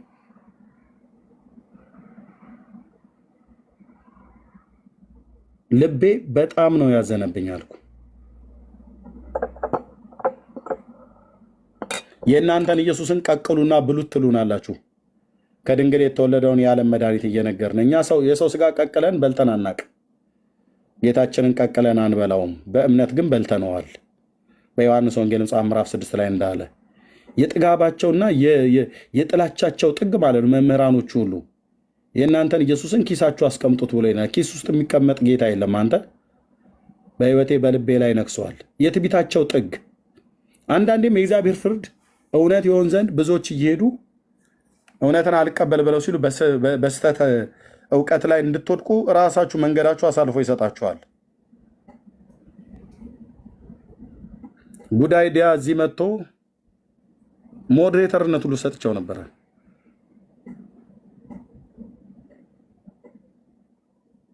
ለምንድነው ምርጫችሁ ያደረጋችሁት?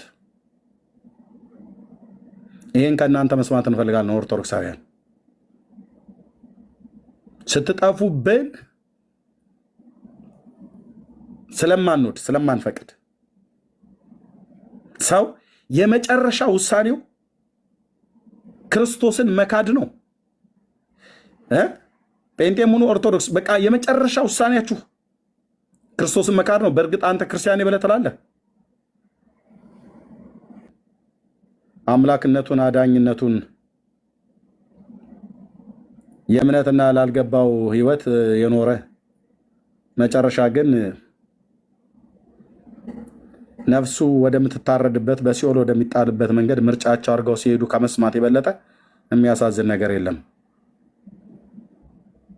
ለፍርዳቸውም ቢሆን ግን እግዚአብሔርን ቃል ሰምተዋል። ከደማችሁ ንጹህ ነኝ እኔም ሆንኩ እዚህ ያሉ ወንድሞች እናቶች። ልጅነቴን ዘመኔን የሰጠሁት የወንድሞቼም ዘመንና ልጅነታችን የሰጠነው አምላክ ምስክር ነው። ነግሬያችኋለሁ። ዮሐንስ ወንጌል ምዕራፍ 3 ቁጥር 16ን ጠቅሼ እዚህ ያሉ ወንድሞችና እህቶቼ ሁሉ ነግረዋችኋል። ለምን ወደ እስልምና ትሄዳለች ኦርቶዶክሳውያን? እኔ አልሄድኩም ብለሽ ብትይ ስለሄዱት ወንድሞችሽ ምን አልሽ? ስለሚሰልሙት የካህናት ልጆችና ስለሚሰልሙት የሰንበት ትምህርት ቤት ተማሪዎች ስለሚሰልሙት እዚህ ሶሻል ሚዲያ ላይ ወጥተው እንከራከራለን ብለው ያሉ ስለ ጉድ አይዲያ ምን አላችሁ? አንድ ሳር ቢመዘዝ አያፈስም አላችሁ? በእርግጥ ለሰው የሚያዝንና የሚራራ ልብ ሲኖራችሁ ነው።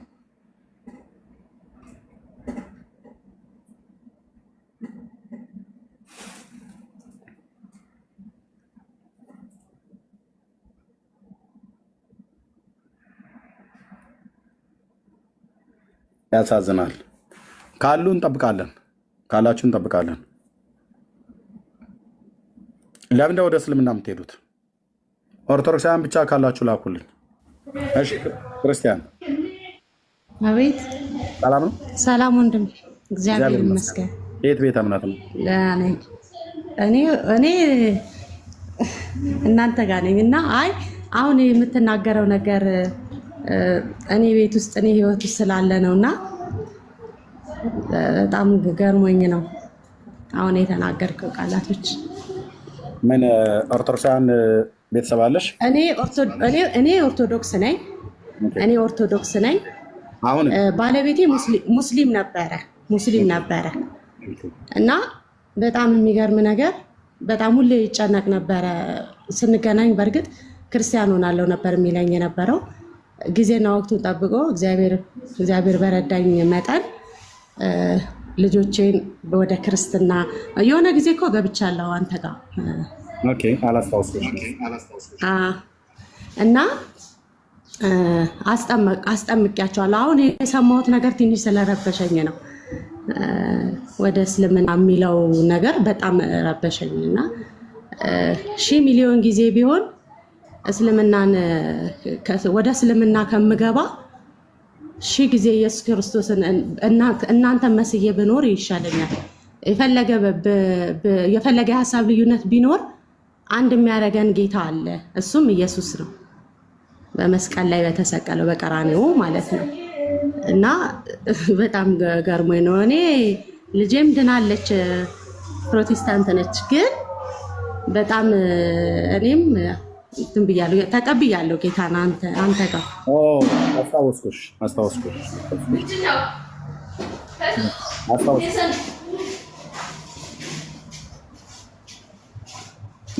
ይሰማል። እሺ አስታወስኩሽ።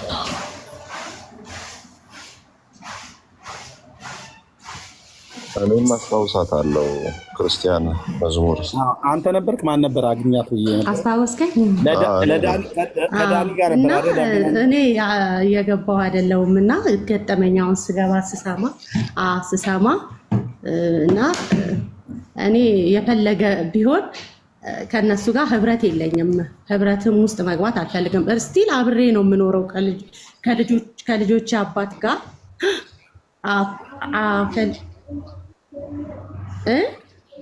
ኔትወርክሽ ተቋርጧል። ኔትወርክሽ ይቆራረጣል። ምን አልከኝ? ኔትወርክሽ ይቆራረጣል። ምን አልከኝ? ኔትወርክሽ ይቆራረጣል።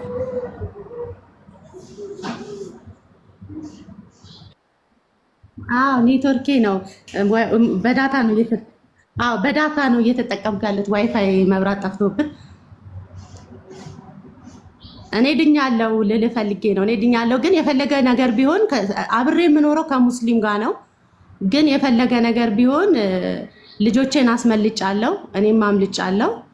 አሁን እና ከዳንኤ ጋር አገናኝቼሽ ነበር አይደል? በወቅቱ ዳንኤል አግኝቶሽ ነበር አይደል? ከዳኒ ጋር ተገናኝቼ ስልክ ሁሉ ተለወጠን ነበር። ገጠመኝ አልተገናኘንም፣ ግን እሄዳለሁ። ቤዛ ቸርች እየሄድኩ ነው። ቤዛ ቸርች እንዳትቀሪ። ባልሽንም ሙስሊም አይደል? እንዳትፈችው። እሺ፣ እንዳትፈችው። ባለቤቴ ሙስሊም ነው። አሁን ኦልሞስት ወደ እግዚአብሔር አይከለክለንም፣ ብዙም አይቃወመንም። ልጆቼንም ወደ ቤተክርስቲያን ይዤ እሄዳለሁ ምናምን። ይሄን ስምኝ፣ አይከለክለንም። ካልከለከለሽ እንዳትፈችው። ኪዳን ጋብቻ ቅዱስ እግዚአብሔርም ስለሚቃወም እግዚአብሔር አምላክ እሱንም ጭምር ወደ መዳን ያመጣዋል። ጌታ ይረዳሻል። እንጸልይልሻለን። ቤዛ ቸርች እዛው ቀጤ ከዳንኤ ጋር ተገናኝ። በውስጥ ማወራሻለሁ። ተባረክ እህቴ። እሺ። እና እግዚአብሔር ይባርካችሁ። ምንጊዜም ህብረቴ ከእናንተ ጋር ነው፣ ክርስቶስን ከሚመስሉ ሰዎች ጋር ነው እንጂ ብቻ እግዚአብሔር ከዚህ ዘመን ይጠብቀን። አመሰግናለሁ። ለመናገር የገባሁት አሁን በጣም ሰላም ነኝ፣ እግዚአብሔር ይመስገን። ልጄ በብዙ እየተባረከች ነው። አሁንም ጸሎት አድርጉላት፣ ጸልዩላት። ከክርስቲያን ወንድሞቿ ከክርስቲያን ቤተሰብ ጋር ነው ያለችልኝ። በጣም ነው የማመሰግነው። ተባረኩ። በእውነት እኔ እናንተ ላይ የማየው ክርስቶስን ነው የምትመስሉት እናንተ። በእውነት ነው የምነግርህ። ክርስቶስን መምሰል መሆን በተግባር የሚታይ ነገር ስለሆነ አብዝቼ አመሰግናለሁ። በጣም ተረጋግቻለሁ። አሁን በጣም ሰላም ነኝ፣ እግዚአብሔር ይመስገን። ክብሩን የድንግል ማርያም ልጅ ይውሰድ ክብሩን እና በጣም አመሰግናለሁ። ልጄም አሁን ከክርስቲያኖች ከአማኞች ጋር ነው ያለችልኝ። በጣም ተረጋግታ ነው ያለችልኝ። በይበልጥ ደግሞ ተዋጉልኝ፣ ብዙ የሚዋጉኝ ሰዎች አሉ። ተዋጉልኝ፣ እግዚአብሔርን ለምኑልኝ። እኔ ደካማ ነኝ፣ በጣም ደካማ ነኝ እና አልችልም ካለሱ እርዳታ። እናወራለን። ኤርሚ በጣም ማውራት ፈልጋለሁ ከአንተም ጋር እና ተባረኩ፣ በእውነት ተባረኩ። እግዚአብሔር ይባርካችሁ። በጣም ነው ማመሰግነው። እኔ ከእውነት ጋር ነው የምቆመው። ገባ? እውነትን እውነት ነው፣ ውሸትን ውሸት ነው የሚባለው እና እናንተ የአንድ እናት የአንድ አባት ልጆች ነን ብዬ ነው የማስበው፣ በክርስቶስ ማለት ነው። በጣም ነው የማመሰግነው። እከታተላለሁ ትምህርትን፣ ግን ብዙ አልገባም እና ተባረክ ኤርሚዬ፣ ሁላችሁም ተባረኩ። እግዚአብሔር ይስጥልኝ። በጣም ነው የማመሰግነው። አውሩዲ። ሌላ ሰው እንዳታገኝ እሺ። ከዳኒ ውጭ ሌላ ሰው በውስጥ ቢጽፍልሽ ለአንድ ሰው እንዳትመልሽ። ያ እውነት ነው ወንድምነት። አስታወስኳት። እዚሁ እኔ ጋር ነበረ ጌታን የተቀበለችው መታ አስታወስካት አይደል ቅዱሴ? አስታወስኳት። እኔ እንደውም ቤዛ ቸርች ብያት ከዳንዬ ጋር ዳኒ በአካል አገኛት ምናምን ብለው ነበር። ልክ ነው። ለእግዚአብሔር ክብር ይሁን፣ እግዚአብሔር ይባረክ። ስለዚህ ያልወሰናችሁ ሰዎች ካላችሁ ወደ ጌታ ለመምጣት አትዘጊ ወንድሞች እናቶች። ለጥሪው ምላሽ አሜን በሉ። ለገባችሁ እውነት ነፍሳችሁን ለጌታ አደራ አሳልፋችሁ ስጡ። ጌታ ኢየሱስ ክርስቶስን ለመቀበል ከእናቴ ጋራ ከልጆቼ ጋራ ከልጆቼ ጋራ ልምከር አይባልም። እግዚአብሔር ለመንፈስህ እግዚአብሔር ለነፍስህ እየተናገረ ነው። ደጋግሞ መጥቶ ቅዱስን መስማት፣ ደጋግሞ መጥቶ ኤርሚያስን መስማት ቤት ስንከፍት ብዙዎች አላችሁ። በውስጥ መስመር ጽፉልኝ። ኤርሚ በቃ አገልግሎትን እንወደዋለን፣ እኛ ኦርቶዶክስ ነን፣ እኛ አይሁድ ነን፣ ግን በቃ ዝም ብለን እንሰማለን፣ መጽሐፍ ቅዱስ እያነበብን ነው። ጥሩ ነው። ብዙ ጊዜ አነበባችሁ፣ ብዙ ጊዜ ሰማችሁ። እስካሁን ግን ለሰማችሁት ነገር ወስኑ። ምክንያቱም ህይወት ተሰባሪ ነውና መቼ ነፍሳችን ከስጋችን እንደምትለይ አናቅም። ዛሬ ተብሎ በሚጠራበት ቀን ለህይወት የሚሆን ንስሐን ጌታ ሲሰጣችሁ እግዚአብሔር በመንፈሳችሁ ላይ ሲናገራችሁ ማነው ለነፍሳችሁ ሲናገራችሁ ለጥሪው ምላሽ ስጡ። ጌታን ለመቀበል ወስኑ። ጨክኑ። ሁሌ እንደምንላችሁ ወደሆነ ሰውዬ ጋር አይደለም ኑ ብለን የምንላችሁ የሰማይ የምድር ፈጣሪ ከሆነው ከጌታ ጋር ኑ ታረቁ ነው ብለን የምንላችሁ። የህይወታችን ባለቤት ነው። ከእናት ማፀን አንቺ አልገባሽም ማለት አንተ አልገባም እኔ አልገባኝም ማለት ከእናታችን ማፀን የፈጠረን ነው ኢየሱስ ክርስቶስ። እያንዳንዱ በዚህ ፕላኔት ላይ ያለ በላይ በሰማይ በታች በምድር ከምድር በታች ያሉ ፍጥረታት ሁሉ በእርሱ ነው የሆነው። ሁሉ ከእርሱ ነው የሆነው። ሁሉ ለእርሱ ነው የሆነው። እሱን የሚመስል ማንም የለም። ይህንም ተውላችሁ ጸጋ ይብዛላችሁ። እሺ የገባሽዋ እህቴ ሲሳይ ነው። ሲሳይ አቤት አቤት። ሰላም እንዴት ናችሁ? እንዴት ነህ? ሰላም አቤት። ከየት በተንም ኦርቶዶክስ። እንኳን ደህና መጣ። እንኳን ደህና ቆያችሁ። እኛ የምን ቤተ እምነት ተከታዮች ነን ታውቃለህ? ፕሮቴስታንት ይመስለኛል ባለሳሳት። ያ በማን ነው የምናምነው? በአንተ መረዳት ያው በክርስቶስ እናምናለን ነው የምትሉኝ? እሱን ነው እስከዛሬ የሰማሁት። ስለዚህ እኛ ወንጌል አማኞች በክርስቶስ እንደምናምን ተናገረ። እንግዲህ አሁን አንተን አልልም፣ አንተ በኦርቶዶክስ እምነት ውስጥ ስላለህ ቪዲዮ ሳሰማ አይተሃል። አርፍጄ ነው የገባሁት።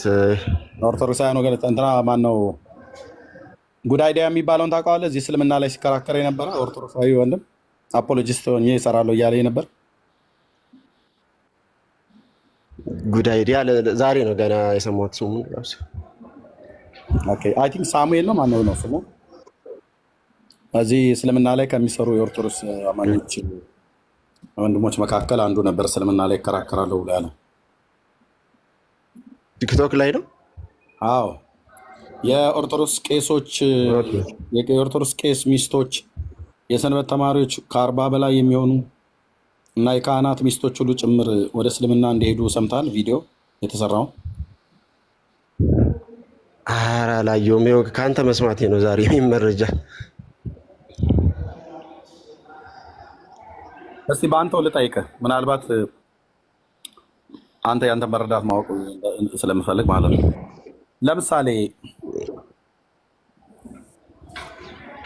ከእምነትህ የመውጣት ነገር ቢገጥምህ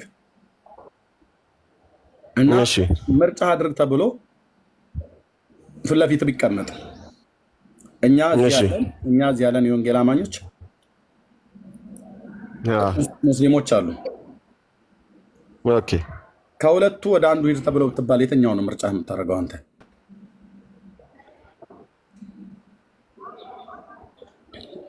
ምን ጥያቄ ያለው ማለት ያው በንጽጽር ከእናንተ ጋር ልዩነት ቢኖረንም የታወቁ ልዩነቶች ቢኖሩንም ግን ያው እሱ ደግሞ በመማማር አንዳንድ ነገሮችን በመለዋወጥ መድረኮችን በማዘጋጀት ሊፈታ የሚችል ነው ብዬ አምናለሁ እና ወደ በክርስቶስ ወደሚያምኑት ነው ማደላው እኔ።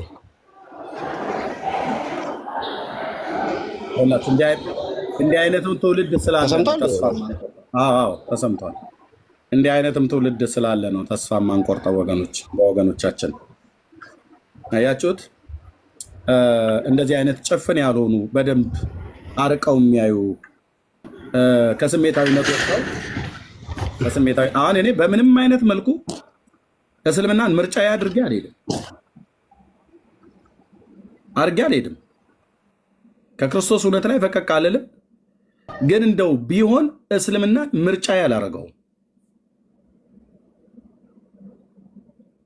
ብዙ ኦርቶዶክሳውያን ወገኖቻችን ግን ወደ እስልምና እየሄዱ ነው።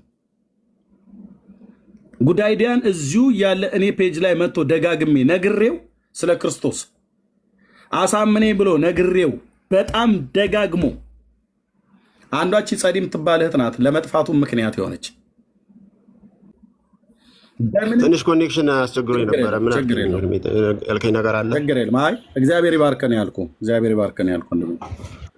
ችግር የለም። እግዚአብሔር አምላክ ይባርከን እና እስልምናን ምርጫችሁ የምታደርጉ ኦርቶዶክሳውያን ከኛ ጋር ግን ደመኛ ይመስል የምትጣሉ በምንም አይነት መልኩ ጨረቃውያንን ምርጫ ያላደረግም መስቀሉን ከያዙት ጋራ ከአርማው እንኳን ተነስቶ ጌታዬ ኢየሱስ ክርስቶስ ለኛ በደልና ኃጢአት የሞተበት መስቀል ነው ብለን በመስቀሉ ኃይል አለ ብለን እንኳን ባንልም መስቀሉ ላይ በሞተው ጌታ ግን በክርስቶስ ቅዱስ ጳውሎስ እንዳለው ኃይልን በሚሰጠኝ በክርስቶስ እንዳለ በሱ እንነጋገራለን፣ በሱ እናምናለን፣ በሱ እንታመናለን። እና እዚህ በጣም ጭፍን የሆኑ ኦርቶዶክሳውያን እስልምናን ምርጫ እናደርጋለን ጴንጤ ከምንሆን ብለው ሲናገሩ እኔ ምን አይነት መረዳት ቢኖራቸው ነው? ምን አይነት አስተሳሰብ ቢኖራቸው ነው? በምን ያህል ልክ አእምሯቸውን ጥላቻ እንደሞሏቸው ነው የምረዳው። እና በጣም ነው ልቤ ያዘነው የእውነት ለመናገር ማለት ነው። አንድ ጴንጤ አይደለም ሄዶ የሰለመው ከዛ አይነት አኳያ አይደለም። እኔ አንድ በኦርቶዶክስ ተዋሕዶ ቤተክርስቲያን ስርዓት ውስጥ ያደገ ወንድሜ ኢየሱስ ከአብና ከመንፈስ ቅዱስ ጋር እኩል የመለኮት ስልጣን ያለው ባለመቀዳደም ባለመበላለጥ ሰማያትና ምድርን በውስጡ ያሉትን ፍጥረታት ካለመኖር ወደ መኖር ያመጣ የሰማይ የምድር ጌታ ነው ብዬ እዚህ እየሰበኩት እዚህ እየነገርኩት መጽሐፍ ቅዱስን ይዤ ከድንግል የተወለደውን የዓለም መድኃኒት እየነገርኩት እስልምናን ምርጫው አድርጎ ሲሄድ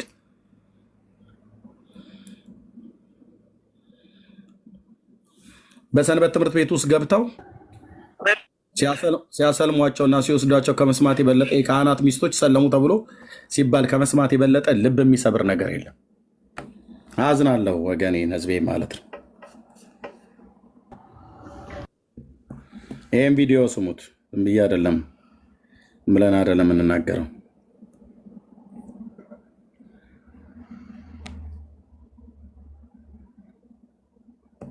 ከ40 በላይ የሰንበት ተማሪ እህት ወንድሞቻችን፣ ህፃናት ልጆቻችን በሌላ እምነት ተነጥቀዋል። ክፍለ ሀገር የሰራው ዶክመንተሪ ነው ይሄ።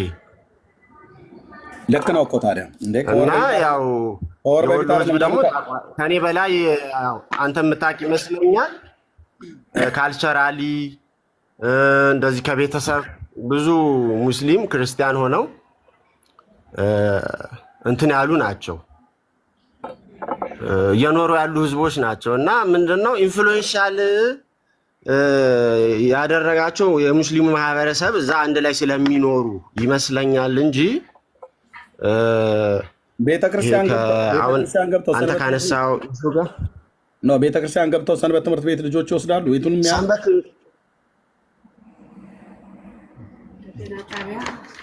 ሰንበት ትምህርት ቤት እኮ ገብተው እኮ ነው 40 አዎ ምን መሰለህ እሺ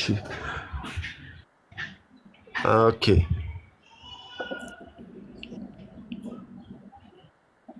የዛሬ ወር ኮኔክሽን እያስቸገረኝ ነው።